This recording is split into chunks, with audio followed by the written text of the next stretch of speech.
Magandang araw po sa inyong lahat mga ka-Ultimo. Ang i-feature natin ngayon ay isang bayaning ina na si Joaquina Brunyola Rentuayo o kilala sa palayaw na Kina.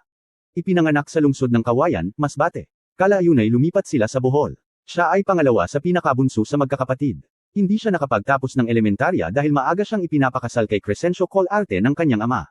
Nabibiyaan sila ng 9 na mababait na anak subalit 7 lang ang nabuhay. Siya ay maagang naulila dahil pinatay ang kanyang asawa. Mag-isa niyang itinaguyod ang pamilya at nagtayo ng sari-sari store para mabuhay. Kahit sa kahirapan at pagiging ulirang ina, napag-aral niya ang mga anak sa elementarya hanggang sa makatapos ng kolehiyo sa tulong ng mga nakakatanda at mabubuting anak at mga matulunging kapamilya. Nung nakapagtrabaho na ang kanyang mga anak, siya ay nagkaroon ng oportunidad na makapunta sa Europe, sa Hong Kong, at sa iba't ibang parte ng Pilipinas. Siya ay umibig muli at nagpakasal kay Bartolome Rentuaya. Dahil gusto niyang makapagtapos sa pag-aaral, nag-enroll siya sa ALS program ng DepEd.